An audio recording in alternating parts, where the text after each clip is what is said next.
welcome into another Ultimate New Orleans Sports Show pre-week 5 edition, now that we're going through for the New Orleans Saints here. And of course, you'll be able to catch the New Orleans Saints and New York Giants here on Channel 4 this weekend. You've got us right now, though. I'm Ross Jackson, host of Locked On Saints podcast. That's Doug Mouton, sports director here at WWL. And for the next half hour, we're going to be here breaking down this New Orleans Saints matchup with the New York Giants. But first, we want to look back a little bit. Yeah, look, let's talk a little bit about what the Saints did better in Buffalo. The Washington experience in Seattle was horrific, right? Yes, and I had real worries about Kellen Moore. You've got to get control of this team and motivate him. And sure enough, those questions were answered the next week. Much better effort. I know the Saints are 0-4, right? Yeah. We're talking about positives of an 0-4 team, but there were positives in Buffalo. Yeah, you needed to see growth going from week 3 and that blowout up against Seattle, going into a game against one of the NFL's elite teams in the Buffalo Bills, and I think you saw it. They went from double-digit penalties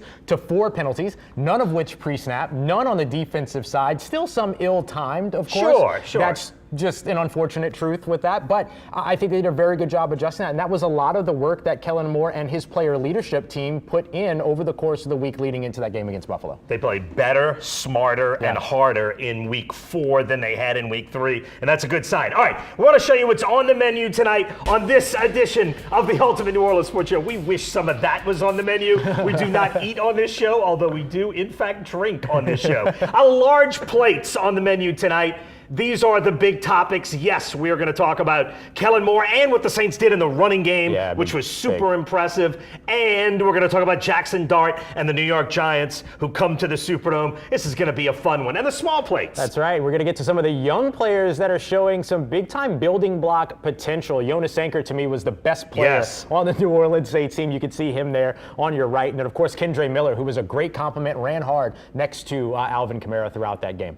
And then, of course, we've got even more with that run game on the way, right? Not a very strong run defense for the New York Giants. No, the Giants 29th in the NFL right now in rushing defense, so it is an opportunity for the Saints. Our dinner guest tonight, Catherine Terrell, does a great job covering the Saints for ESPN, and Ricardo LeCompte, who, as I like to say, will bring his usual band of ridiculousness to the studio. And then our last call tonight will be provided by Ross Jackson. It was Ross's turn, so Ross wanted to turn New York on us. That's right. I figured it'd be a good idea to bring something New York, but a little bit of a twist. We're going to go with a grand cosmopolitan, not just a cosmopolitan, but a grand cosmopolitan. That's even better than a cosmopolitan. It's more grand. Because it's grand. That's right. It's more grand. And so that's going to be a lot of fun. I love this cocktail, and we'll go through some of the history of it, and I'll explain the differences as we kind of go through it as well. I don't drink a lot of cosmopolitans, but you're making them drinking. All right, just to show you what the Saints did in the running game, they ran it 34 times, which was their biggest commitment to the running game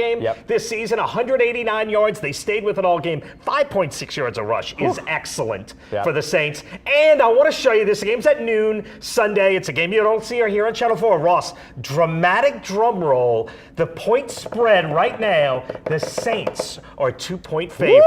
Woo! For the first time this season, the 0-4 Saints are favorites in this game. You like the Saints' chances? I really do. This was the game that I circled on the calendar, if you will, as their first win. I figured an 0-4 start was on the way. I thought this would be their best chance to get a win. Now, I thought it was going to be a Russell Wilson-led New York Giants team. Jackson Dart, of course, now the rookie quarterback, getting his first start last week in a big win over the Los Angeles Chargers. Changes things a little bit, but I still think that the Saints, especially now that the Giants are going to be without Malik Neighbors for the rest of the season, very unfortunate situation for them, and a lot of LSU Tigers fans as well who love seeing that guy play.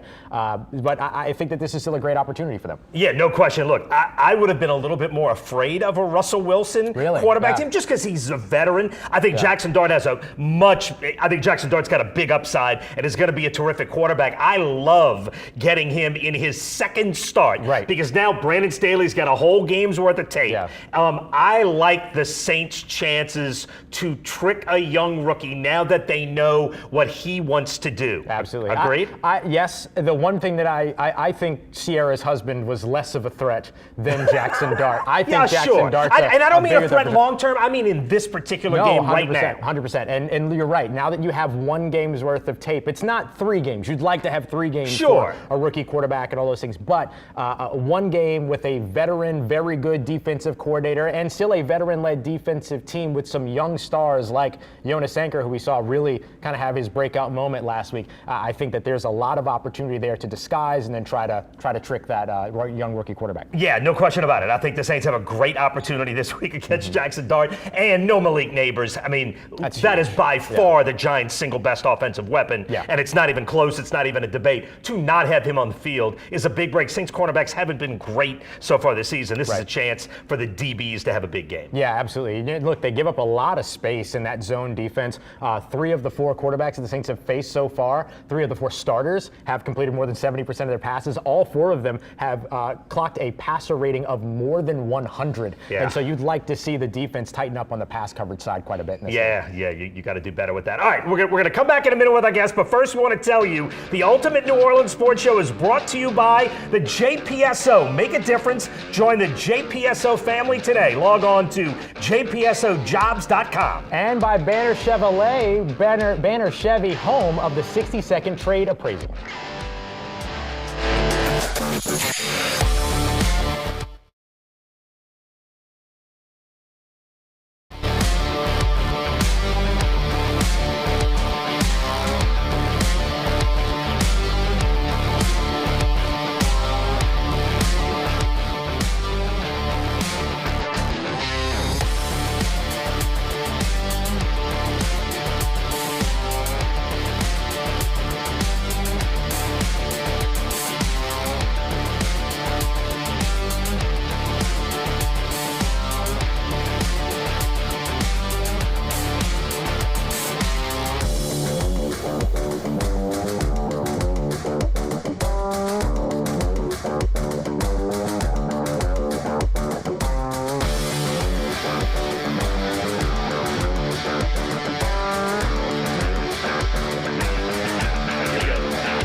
Whack us back. 10, 9, 8, 7. That's a good vocal exercise. Wag us back. 1. And guess what again? Mic check 1, 2.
And continuing on with the ultimate New Orleans sports show, thank you very much for joining us here. And look, we have friends that actually showed up, and they're here for drinks with us. We have Catherine Terrell from ESPN, phenomenal. And we I was also here for have the company and maybe the drinks too. Yeah, right. And also I the was drinks. bribed.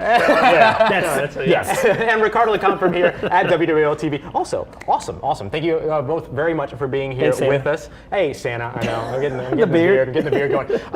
Kat, we want to start with you on this. The New Orleans Saints, for the first time this season, are favored.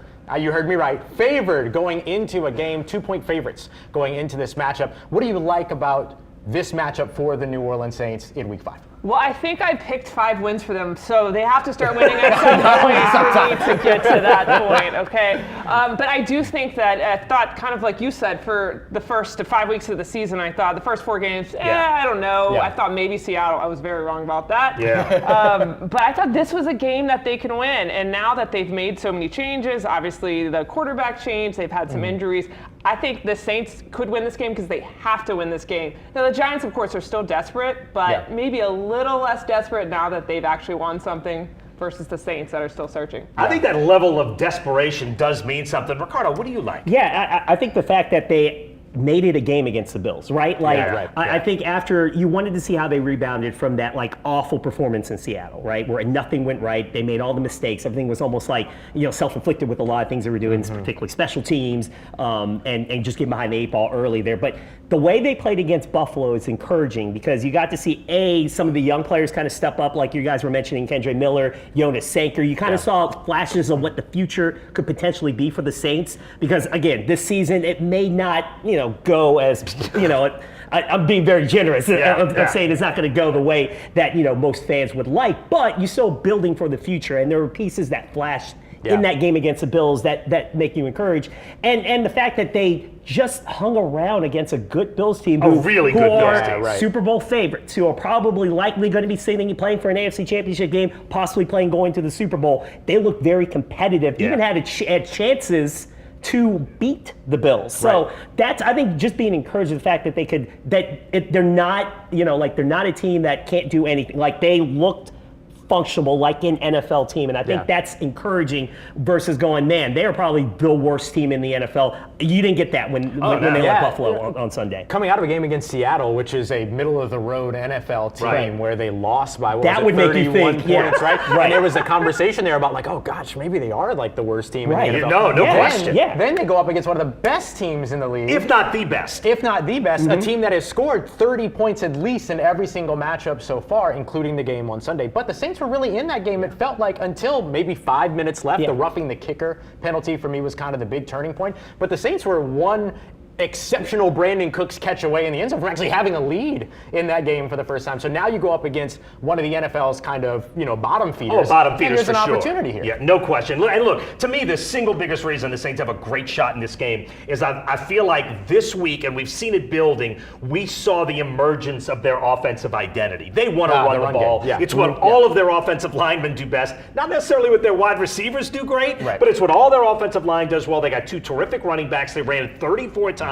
Had great success, and the Giants so far this season have been terrible against the rush. In 4 games, the Commanders got 220, Cowboys got 135, the Chiefs got 105, and they don't run it, and the Chargers got 152. In every game, they've given up a bunch. So what the Giants do worst is what the Saints do best. I think that's a good remedy. I like the Saints' chances. And against the worst rushing team in the NFL, against the Bills, they were functional. They were effective. They were able to run the ball versus not being able to do that. Then you would have had worries going, man, they can't do it. If they can't run the ball against the worst team in the NFL, then when are they going to do it? So it feels like they will have success because of what you saw against the Bills. Against a team like the Giants, again, who cannot stop the run, that is encouraging going, look, we've done it. We've done it once there in Buffalo. Let's go out and do it again on Sunday. And certainly they could do that and set up everything else in this offense. Yeah, over 100 yards for the Saints rushing in 3 games, including 2 games against very good rushing defenses. Start off. Now they've got a pair of weak ones here. And it's clearly what they want to do. All right, let's flip that around. What is our boil water advisory for this game? What is the thing that could derail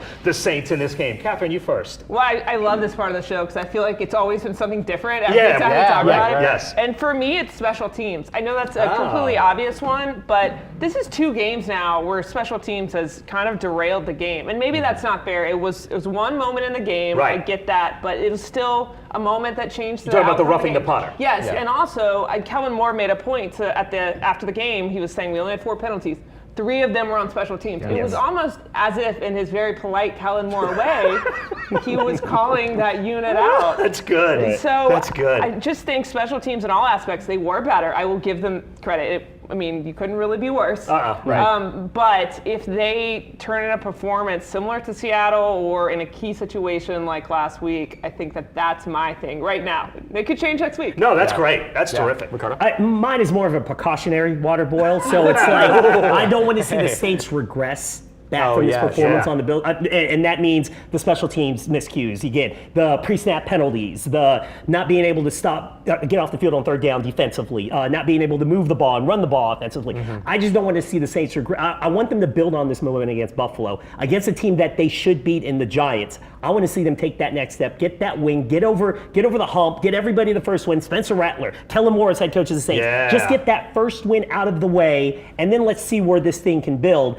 That's the precautionary water boil, Laura. I don't feel like there's one big thing that could like derail the Saints. I just don't want them regressing. Otherwise, you ain't gonna be drinking the water on Sunday. Yeah, for sure. For me, it's the Saints defensive line. The majority of the rushing yards that James Cook and that Buffalo Bills team picked up were in between the tackles. They ran all over the interior of the New Orleans Saints defensive line, which is supposed to be one of its strengths with guys like Devon Gottschall and then Christian Boyd getting some more runs. So you have these big-bodied run stoppers that you just want to see kind of step up, because if you give New York a run game, which they don't typically generate very well on their own, but if you give them a run game, it makes the job a lot easier for Jackson Dart. And oh, by the way, if you make the job easier for Jackson Dart, then you end up having some issues with getting pressure around the Saints.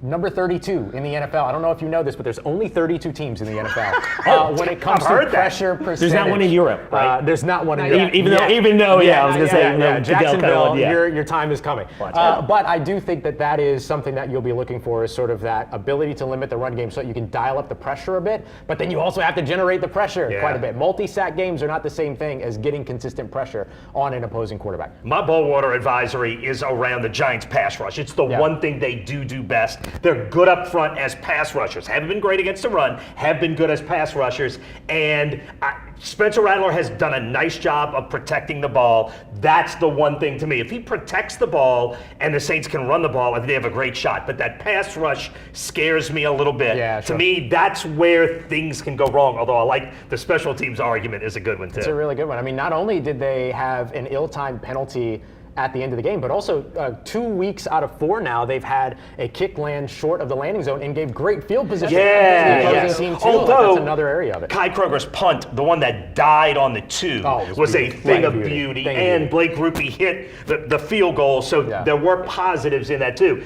The one thing we do want to bring up here is that Taysom Hill and Foster Moreau, what is their status right now? Because we could be seeing them practice again this week, right? Well, they both have their practice window open, but I think out of the 2, Foster is the closest. I talked to him a few weeks ago, and he is ready to get back on that field. Now, he knows it's not up to him, but if he's not playing the next few weeks, he will be clamoring for it. So, I think that Foster will be playing as fast as they can get him up to speed and ready, and, numbers-wise, have the bodies to do that with the roster spot. Yeah, I feel like Kellen Moore has a clock in his office that says Taysom Hill will return, and he's just watching like those ticks down. And in the meantime, he's like a mad scientist with all these sketchbooks and everything, going, "Oh, what am I going to do with Taysom Hill? So much stuff I can do offensive," because it's just such a creative, like dynamic piece that you can add to this offense once Taysom Hill comes back. And the two of them, Foster Moreau and Taysom Hill, absolutely fit into this identity that he's trying to establish, right? Absolutely. And look, a big part, the Saints right now, 21st in the NFL, tied for 21st in the NFL, 50% red zone touchdown percentage. So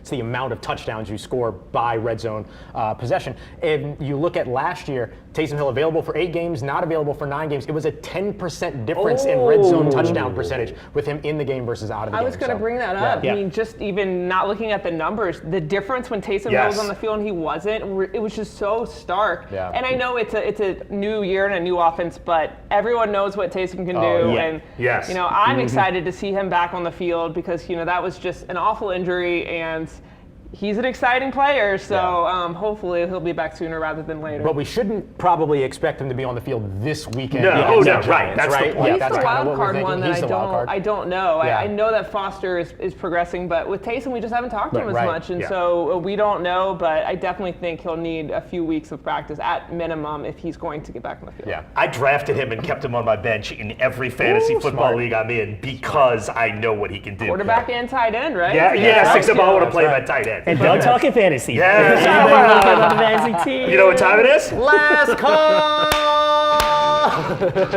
We're back with more of the Ultimate New Orleans Sports Show in a minute.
The best part of the Ultimate New Orleans Sports Show is called Last Call. Ross Jackson has affectionately called it a drink and a think. We'll give you one final opinion. While Ross is mixing the drink tonight for the New York Giants, what are we mixing again? Yeah, so this time I'm going with a Grand Cosmopolitan. So everybody knows and loves the Cosmopolitan. This one's a little bit of a twist. We're going vodka, we're going cranberry juice, we're going lime juice. Those are the typical ingredients you see in this. But instead of Cointreau, we're going to go with Grand Marnier. So it's going to be a little bit more, Hence a little bit the name sweeter. Grand. Yeah, that's where the Grand comes from. Right. And then a little dash of orange bitters as well. You only need 1 ounce of this, 1 ounce of this, 1 ounce of this, 2 ounces, 1/2 ounce of this, and then bang, a little. And that is fresh squeezed lime bitter, juice, right? And then you're all done. That is fresh squeezed with my hands. I already like it. With I my already hands. like it. Well, I was looking for the citrus juicer, and Doug said, it's not here. And then I went, well, what am I going to do? And then he was like, use your hands. You can squeeze your Did you hands. did you squeeze just? Yeah, it was so funny. It was one of those just. I'll set our tools. That's right. All right, time for our last call. Catherine, why don't you go first? Because you're going to take us back in time, aren't you? All right, let me take y'all back 10 years ago. Saints, Giants, 52-49. Drew Brees threw 7 touchdowns, which is still a record, and he's only one of 8 quarterbacks to do that. I bring that up because, I don't think we're going to see that this week, but you never know. Who knows? Drew Brees is actually one of 13 first-time nominees for the Hall of Fame this year. So shout out, Drew. I got to cover that game. It was one of the best games I've ever covered. Really fun. Going to be a little different this year. However, Brandon Cooks was on that team. There's a connection. He scored 2 touchdowns for the first time. So maybe this will be Brandon Cooks' breakout game this season. I guess we'll have to find out. Oh, I love that in every way. That was a spectacular game. Drew Brees is a no doubt. It was great. Oh, no Drew doubt. Brees at his best, I think. Oh, absolutely. And Eli Manning, too. Yeah, I think he threw 6. There was 13 total touchdowns, I think, and also an interception return. What a game. That's absurd. 10 years ago. Drew Brees, without question, a first ballot Hall of Famer. Yep. Ricardo, what you got? Well, Kat went to the past. I'm going to look to the future. We're going to see some of the future on hand on Sunday, especially on the Giants side. You've got Jackson Dart, who's going to make his second career start. You got Cam Scatterby, who's looked like a great running back. What a 1-2 punch, especially in New York. Those kind of personalities. Yeah. Oh man, it's great. Meanwhile, we won't see the future of the at the quarterback position, at least of the Saints. Not yet. Tyler Shuck is still waiting his turn. So Spencer Rattler is still, I think, has extended his runway right now. Yeah. I thought after 4 games, this was going to be the game that we were probably going to maybe start talking about that quarterback shift. And maybe let's see what Tyler Shuck has got. So far, Spencer Rattler has played well in these first 4 games. And I mean, he's played well, but there are opportunities and misses that he's had in these games where you went, man, if he could just make those throws, if he can make those passes. I'm thinking about the Brandon Cooks one in particular against the Bills. If he could just elevate his play, that could maybe elevate this team and maybe get more wins. This is the opportunity and a chance on Sunday for Spencer Rattler to cement that job in terms of saying, hey, let's extend that runway even more by performing well against the Giants. If he doesn't, then maybe the Saints will probably have to start looking toward the future. Yeah, I've been holding this glass because I was anxious to drink it. I'm sorry, I kept talking. Go figure. To Ross Jackson of the Locked On Saints podcast for delivering such a ridiculous drink. I'm going to do my last call. No, I thought I got you again. Kat, Well, it's about not a minute and a half. I'm sorry. going to do mine go quickly. for it. Mine is Jonas Sanker, the Saints safety. Single most wild play of the season so far. I'm watching the game from the back of the end zone. Josh Allen lets go of the ball deep. There is no way he thought Jonas Sanker could get to that ball. The ground he covered was incredibly impressive. And I've said this about Jonas Sanker a few times. I think getting him in the 3rd round was like when the Saints got Roman Harper in the 2nd round. I think he's going to be a foundational piece for the next 8 years, 10 years. I love what he's done so far. He's my biggest wow so far. Yeah, I'm actually going to pivot on mine a little bit, but I'm going to stick with you when it comes to the defensive backs and rookies, and I'm just going to keep this very short, very sweet, very simple. Start Quincy Riley the rest of the season. Yes. I thought that he was Agreed. excellent out there up against Buffalo. I'm really excited to see how he continues to grow I think and he's develop. earned some time. Yeah, absolutely. No doubt. All right, we're down to about 30 seconds. I'm giving you a fake $100. You got to bet on either the Saints or the Giants just to win. No spread, just to win. You're betting the Saints or the Giants. You're getting free money, but you got to bet it. I'm going to bet the Saints. Got to bet the Saints. Yeah, I'm going to bet the Saints as well. I'm betting the Saints as well. Oh my God! Oh, we are. Do we need to save the graphic? 4-4. Save We the need to graphic. save the graphic. Saints, and then the Giants Twitter post it, and then you're like, oh, oops. And why? I just think that they could actually be the better team on the football field this weekend. Jackson Dart's second start All going right. to the Dome. Yes. That's All right. We're going on to the streaming channel. Switch to WWL Plus. Thanks for watching. All right.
This is the Ultimate New Orleans Sports Show. We're back. We're going to take this for another 28 minutes or so and talk about the Saints and the Giants. And now we have a little more time. What is that? I was dancing. That was a lot. You look like they have inflatable wacky things. Yeah, see, you were like, yeah. You waving a yeah. flip like- flop. yeah. Do the wave, I thought. I was waiting for Can't somebody else afford to you join that in. much. I You just- were with me for a second. I was with. Yeah. There's a scene in Better Call Saul where he's thinking about that thing and that's The what you wacky were doing. waving inflatable arm flip. Yes. That's the Family Guy reference Yeah. right there. That's Wow. the one. Yeah. Uh-huh. All right, we've talked a little bit about what we like about the Saints matchup. Beyond what we've talked about, what feels right about this? Well, I actually did like some of Kellen Moore's play calls against the Bills. I know that the play call, the trick play, was kind of controversial. People didn't like it. They said he got too cute. I used to hear that all the time when Peyton was the coach. And so it was kind of funny to hear, but I kind of liked that. They tried to go for that, even though it didn't work. I might be in the extreme minority, but there are some things about the way the offense was running that I was like, okay, this team might actually be putting this together. I don't know for sure. I'm going to have to see it again next week, but maybe they are putting some momentum together. I was going to say, if we had to, he loved it. He loved that. Yeah, that I call. do He want to loved- deep dive into the Philly So special. you two are both on the You Philly hated special. it? I hated that There- call. I hated it I too. hated that I- call. I- And the reason why, I just the think- reason why, because it's like, all right. So you've been effectively running the ball So against well. the Bills right I get there. it. You need points. Right. So that's the momentum thing. So the last thing you need to do is pull a trick play and take the ball out of Spencer Rattler's hands and have Chris Olave. Yeah. My thinking on that is like and this is for this whole first 4 games. Any Eagle type plays, keep it in Philadelphia.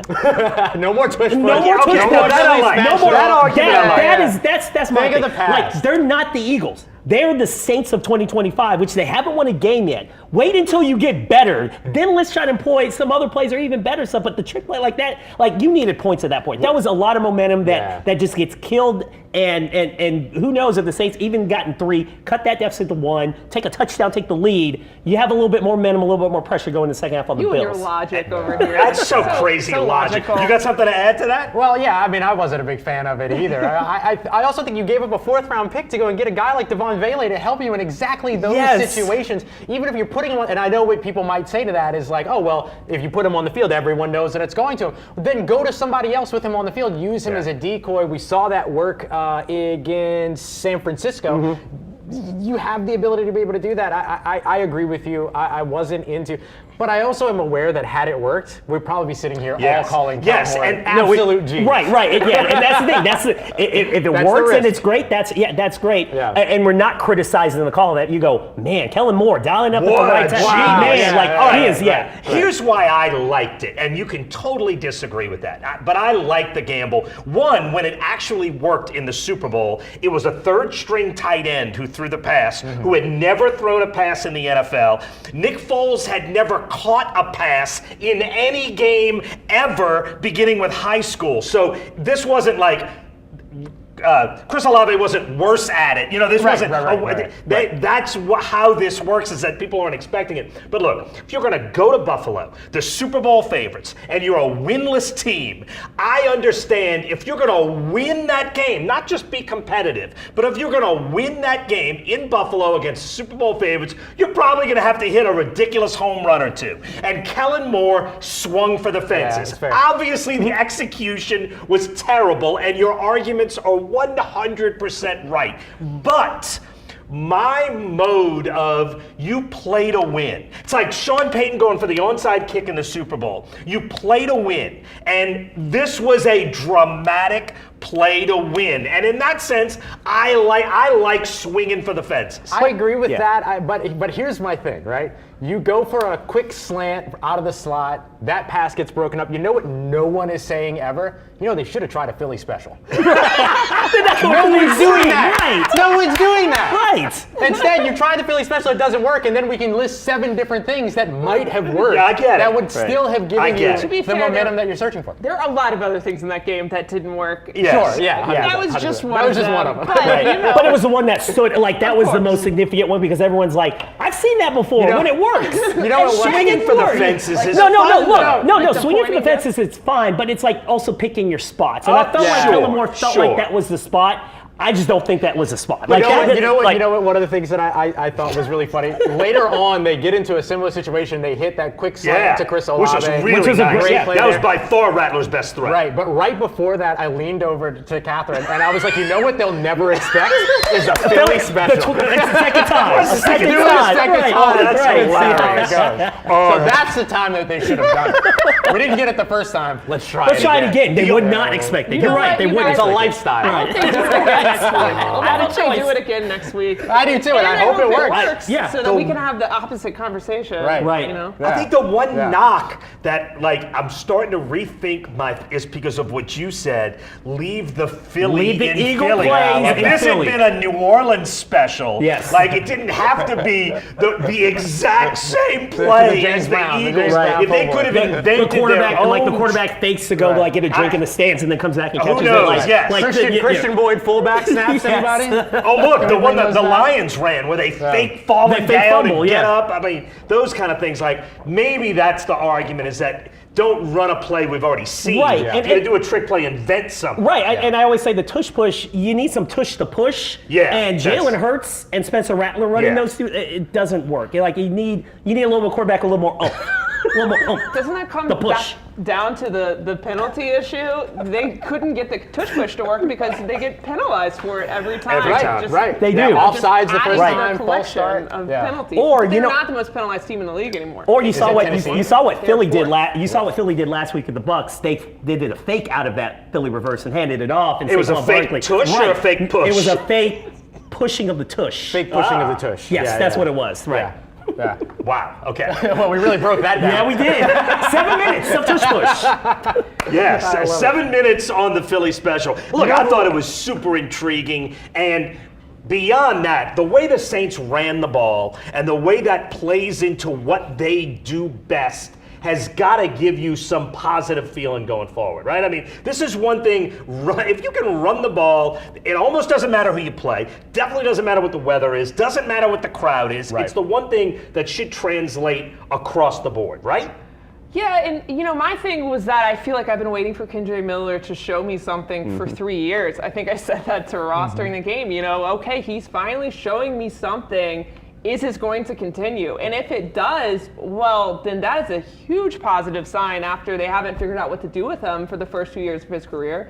So, you know, having these young players actually get better every week, that's an extremely positive sign that I don't think that we saw a lot of that last year across the board. And maybe I'm just setting the bar low, but you know. Well, they set the bar low. That's where they are. And you know, we're looking for positive and part of signs. and part of that run game, like they had for the first time their whole 5 projected offensive line on the field playing, right? Like For it was almost like a half. for almost a half, and it yeah. just it stinks because we're not going to see that for Right. a while because Cesar Ruiz is going to be out for 4 to 6 weeks with that ankle sprain. But you saw at least for that half, it was like, oh yeah, this is what this O line is supposed to look like coming out, and we were very high on this offensive line in training camp. Yeah. We just hadn't seen it on display yet in a regular season game, and now unfortunately we won't get to see it. But I think part of that of why Kendre Miller, why Alvin Kamara just saying like it was because that offensive line was healthy and intact, and we got to see how, at least for a half, how good they are. Yeah, I'll say too, it had a lot to do with those two backs.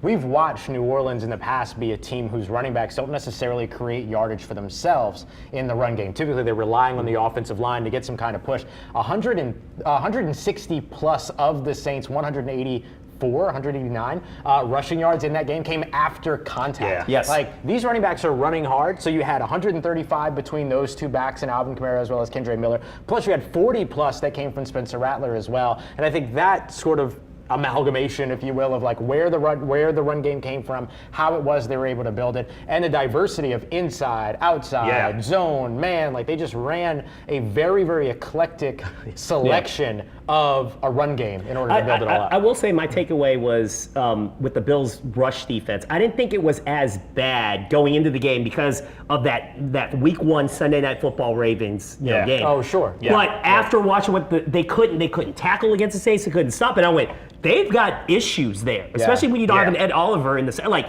They have issues. So, and that's like good news because the Giants also have issues stopping the run. So you feel like this will carry over into the Sunday. Yeah. Yeah, I got you. And how about 11 double-digit penalties? I didn't do this. I didn't do this. This was Right. This was I slid my glass to Ross because it's promise. empty, Yeah. and who's ever making drinks I'll get up in this second half hour. I'm just going to finish mine first, and then I'll go and make another. As you're going over there, I make do a want to point ask you. grabbing that, Look, I was really encouraged. We're talking about building blocks going forward, and we're talking about Jonas Sanker being terrific. I think Quincy Riley has a chance to be a good player. I think both tackles have been okay, but I think they're building blocks. But I thought Torricelli Simpkins was solid at that guard spot. I think he might be a legitimate gem. What did you see when you looked at him? He had the second lowest pressure percentage allowed by a rookie offensive lineman in that game, 4.2%. The only player that was better was former LSU Tigers offensive lineman Will Campbell. 0.0.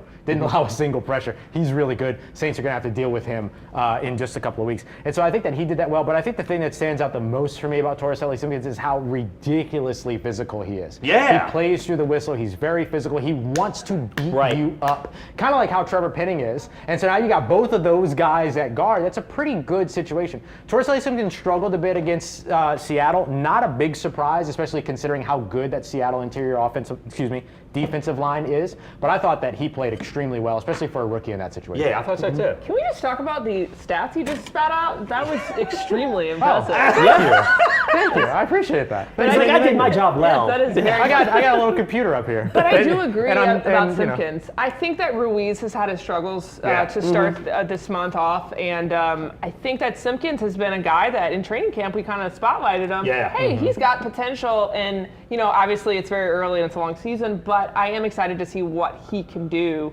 filling in because I do think that he's played well for what he's been asked to do. Yeah, I mean, look, I'm looking for pieces that can be starters and building block pieces. He's a guy you got for nothing, the undrafted rookie free agent. And I think he looks like a player that can be a starter and maybe a starter for a while.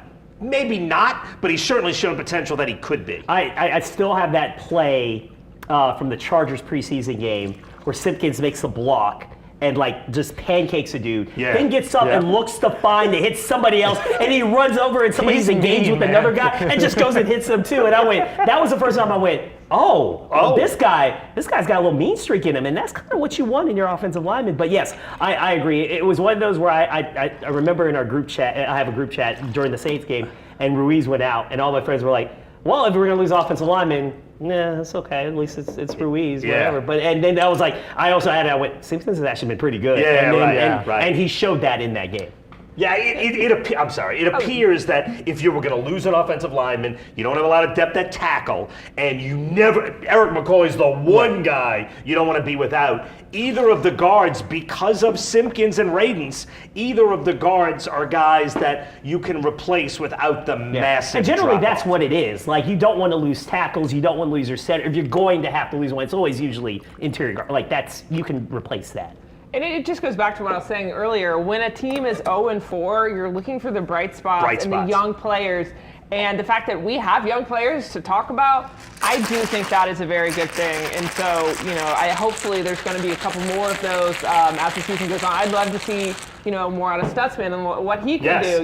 He's a guy who in training camp was really exciting to watch. And There's a couple more, but I do think Sanker has been as advertised in training camp. And so a lot of times you don't see that with young players. No, right. They're training camp stars, and then you get to the regular season and you never hear from them again, and this is not the case. Sanker's been my biggest stunner for the season so far. Like I said, I think he's a building, I think he's like a Pro Bowl kind of building block piece. But look, I thought maybe the single most encouraging thing in this game was that in week 3, the Saints were undisciplined and played poorly and poorly coached. They got out-coached in multiple ways. And Kellen Moore turned that around in week 4. And the Saints were better in week 4 and smarter and did a lot of things they hadn't done in week 3. I thought this loss was a big win for Kellen Moore. Did you see it that way? I think so too. And Ross and I had this discussion as well. The post-game locker room was somewhat interesting.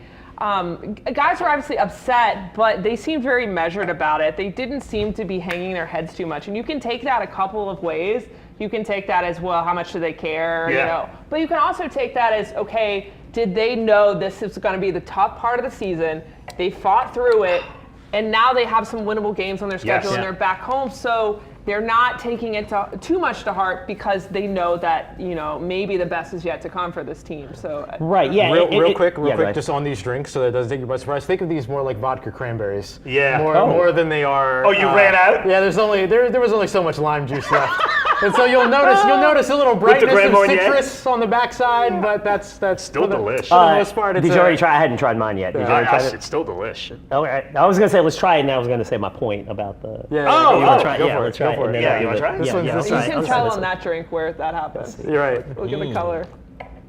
Oh, you can tell, huh? Alcoholic. It's all good to me. And going to that point, it is encouraging. Like it's encouraging. I think they haven't quit, and that's basically what you want, because we saw when a team quits, we saw that last year. Right. And it doesn't feel like that's the vibe. I think everyone knew, like, whether they want to admit it or not, they knew that this stretch, it was like, all right, like, of course you want to say they're going to, they feel like they're going to go 4-0, but we knew, like, everyone kind of knew this was going to be the stretch here. But in those 4 games, when you come out of it, you go, there are things. Like, it feels like there's stuff to build. It's encouraging, and it doesn't feel like the season is lost. It just feels like, there are good things. Like, once we start playing teams that we are probably on level with or maybe below us, everything's going to kind of turn. And it feels like this is that first opportunity we're going to see Sunday against the Giants. It felt to me, Ross, in the locker room, and I got this from Cam Jordan more than anybody else, that this team is self-aware. Yeah. They knew they're not a great team. They know this is a rebuild. Whether the Mickey Loomis wants to say it or not, who cares? Sure. The fact is, it's a rebuild, and it's a ground-up rebuild with a first-time head coach and a lot more young players. And I asked Cam Jordan, I asked this to all of the players, are you more encouraged by what you guys did or more frustrated by the loss? Eric McCoy, who is at the peak of his play right now, I think he's 28, right? Yep. He is literally at the top of his game, one of the best centers in the NFL, was more frustrated because he is at the apex of his career right now and in a losing situation. Cam Jordan obviously is at the tail end of his career. Now, I thought he had a great game in Buffalo. Yeah. He might be extending that tail, but he's clearly got more football behind him than in front of him. And I asked him that question, and he said, I'm very encouraged. We did a lot of things, and I think a lot of how I think the team sees itself comes through guys like Cam. Yeah. And Cam was very self-aware that, no, there are positives here, and there's things to build on, knowing that this is a 5 or a 6 win team or a 4 win team, whatever people want to think. But it's not about that. It's about building for next year and the year after that. And I thought the self-awareness was interesting. Did you get that? Yeah, I absolutely did. And actually, the week before in Seattle, Catherine and I were talking to Juwan Johnson. And I felt very similar. I don't know if you took the same thing away, but I felt very similar when we were talking to him, to where it was a lot of like, he said something like the biggest window in a car is the window in front, not the rear view. So we're spending most of our time looking through the front. But he was speaking as if it was like, maybe everyone kind of assumed that an 0-4 start was possible, but that wasn't going to be what was going to define the 17-game season. He didn't say that explicitly. That's kind of what I took away from both him and Cam, just from a vibes standpoint, almost. I don't know if you felt the same way when we were talking to Juwan, but I kind of felt some of those. Yeah, I mean, Juwan, of course, said that one of the biggest issues last year was the cracks that start to show when a team is losing. Right. You know, they go and leak stuff, or they talk a lot, or he didn't say point fingers, but that was implication. And I don't get the sense that this team is doing that right now. And so, I think that they seem all very measured about it. Like you said, like Juwan is, he always kind of is though, Cam as well. But Cam did say, if you think that Cam is completely okay with losing, that's not the case. He was asked. Of course. No, I know. He was just asked, do you think the team rebounded for last week? And he said, losing is not rebounding. Yeah, right. So that's always going to be Cam. He wants to win, but he will always find the positive, and there were positives to find in that game. That's an important piece of leadership right now. I think we see it from Kellen Moore too. Like, Kellen comes through and he has a very positive vibe around him at all times, right? Like, oh, this guy's phenomenal, and this guy did an awesome job. And the guy we cut is great. Right. But even when he made the assessment after the Seahawks game, when he said, we have to find guys that are going to be able to play the way that we want them to. If not, we need to go and find the guys that can. But I've got full faith in the guys to be able to do it. Right. But even in his positivity, there is a self-awareness of things that aren't working have to change. And we've seen that from Kellen already. The Saints got away from the run game far too early up against the Arizona Cardinals. I think we can all agree on that. He said himself that it was a reflection after the San Francisco 49ers game from that game that created why they stayed committed to the running game later on in that game. They had trouble communicating up against Seattle in a hostile environment. What did they do? They went from running around 14% of their offense under center to 27% of their offense under center. That was a big-time adjustment that allowed them to be able to have a vocal cadence at the line of scrimmage and be able to communicate appropriately in another hostile environment in Buffalo. And so you see the adjustments happening that, like, that didn't work, let's try this. And forgive me for saying, I could be wrong, but I didn't see that a lot over the course of the past couple of years. Yeah. It was a lot more of, oh, that didn't work the 5th time, but I'll bet it'll work the 6th time.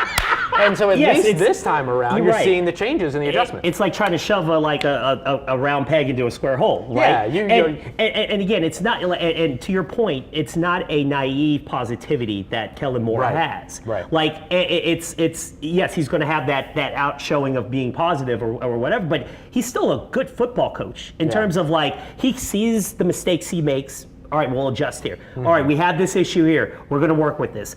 Pre-snap penalties. Let's keep bringing in the refs. Let's figure this thing out here. Let's get the right guys that we can do that. So you're seeing that, like, that's his personality. He's never going to be like, man, I'm doom and gloom. It's what man, this stinks. Man, we are terrible.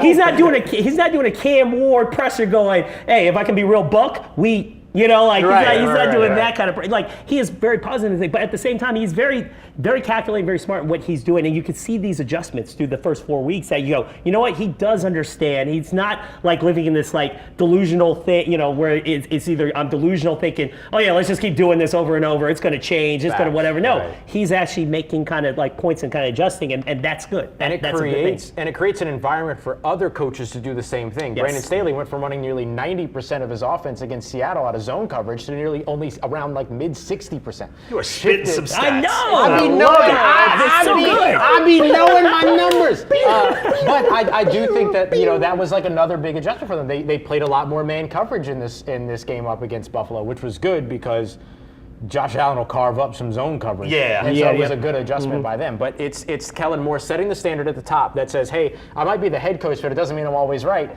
And then that permeates throughout the rest. Ooh, good word. Yeah. Permeates throughout the rest of the You can't say it's a good word. You can't do that. I can say it for Someone else myself. has to say it. No. There, I got you. No. Thank you, man. Thank you. You can't compliment your own word choice. Thank you, Ricardo. Of course I can. He can. And I did. All right. Here's what all this is coming around to, and you sort of touched on this. And And the four of us are in the locker room a lot, right? And we all have different relationships with different players and different guys we talk to. But the one thing that I think permeates everything, and I think this is a big deal. Good word. Because you just said it. I know, right? Yes, yeah, you can say that, but I would disagree because I copied from you. And look, I feel this more than anything, is that the vibe from last year to this year, and I know this team is 0-4, and I know in a lot of my touchscreen stuff, I'm saying positive stuff because the vibe is so fundamentally different. Last year felt like an aging team trying to cling on to the last vestige of what they could, and this feels like a younger, smarter team that's trying to learn and grow. I know they're 0-4, but you don't feel that per se in the locker room. You don't feel the doom and gloom. You don't feel the down. You feel the, you know what, we're building something. And these are the first blocks, and we're going to get there. And I love the whole vibe of this team so much more than especially last year. Last year, from the get-go, it felt like we are desperate to do something. And that's not the way you win. More week 3 than weeks 1 and 2. Yes, but you play loose in 3 is the way to win. It's just a play, which is why the Philly special, just do it. Like, if it doesn't work, so what? Like, you play loose and free and go for stuff, and that's how you win. But anyway, I feel a totally different vibe. Am I off base, or do you feel that? No, I don't. I think the big thing is the standard. They always talk about the standard, right? And last year, there was no standard. You know, I'd have players tell me just, what are we doing in practice? There's no, attention. Why are we running this? Why are we doing that? There's no attention to detail. Guys are wearing tennis shoes and not cleats, just things like that. Like, there was no oversight almost. And I think that they've had to get out of that mindset. Taliesin Fuaga talked to us after the game, and he said, in practice, someone false started. He said his first instinct was to be like, that's okay. And then he thought, no, that's not okay. That is not okay. Right. And I asked him, why was it okay that person false started? And he was like, it's not. And, and I said something. And they have got to continue doing that. Yeah. But maybe that's a carryover from just saying, oh, well, you messed up, that's okay, but you're 0-4. Yeah. You got to change that, and maybe they are. Yeah, it was a lot of like, oh, that's okay, on to the next snap. And then Taliesin also talked about kind of the leadership console that they built, right? To where it's not just the captains, but the captains went and appointed other players from other position groups to kind of help hold everybody accountable. And so there's a player-led sort of accountability team almost, in addition to what the coaching staff is doing, that's helping them kind of hold themselves, I'm going to use the word again, I'm sorry, but hold themselves accountable and hold themselves to account when they are when they are having those problems in practice. Yeah, absolutely. I mean, you got to lean on your veteran leadership, right? And Cam has been through this before. He said after the game that he couldn't remember the last time they started 0-4, but I doubt that. It was 2012. DeMario was on a Browns team that went 1-15. I was talking to him the other day, and they did not win that first game until Christmas Eve of that season. A whole season without winning. So those two know what to say and what to do. And there's younger players that are kind of, they've been through it last year, not to the same extent, but last year was tough for a lot of people. So there are players that are taking accountability and learning how to lead on the spot, and I do think that's kind of interesting to watch develop. Right. There's probably a frustration in the fan base going, why didn't you just push this reset button 2 years ago? And they probably should have. And they should, and they should have. And it's and to kind of just do the analogy of like, I'm going to throw this out there. Florida State last year, my alma mater. Did you go to Florida State? I went to Florida State. No way. I'm a Knoll. I've never heard that. All right. So they went 2-10, right? And it was a bunch of like transfer guys. They didn't hit in the transfer, and basically they were like hired mercenaries. So when they started losing, they checked out, right? Yeah. So the Saints team a year ago, it was kind of one of those feelings where like when they lost, it's not, you're not building any young guys. It's a bunch. You have a veteran quarterback. You have a bunch of veteran pieces because you're expecting to win now. Click. And they checked out. And then once they lost what with the 8-game losing streak, 7 game. Checked out. 3 games into it, they checked out. So, for real. It felt like one game, honestly. Like, it felt like the loss to the Eagles. It was like, the Eagles are like, this is it. We're not going anywhere. Right. Like, we can't beat the Eagles. We're not doing that, and like they checked out. And you're not getting that checkout factor this year because you've got some young pieces, because you have a different direction. So you feel more encouraged when you get blown out in Seattle. And that shows you the following week, they didn't lay down for the Bills No. either. So you see them bouncing back the next week versus going, man, we're playing the Bills. All right, I'm chilling. So like that just shows you that they're not checked out. And that's the most important thing for this team. I feel that in a big way. Yeah. Ross, enjoy this show. Give me one last clank. Clink. I got you, Cat. I got you, Cat. Great Look, job. I'm going to get up. Great job, There you Rico. go. Look at that. I got you. Florida. I got you. Thank you very for much. watching this edition, this extra long edition of the Ultimate New Orleans Sports Show. Good night, everybody.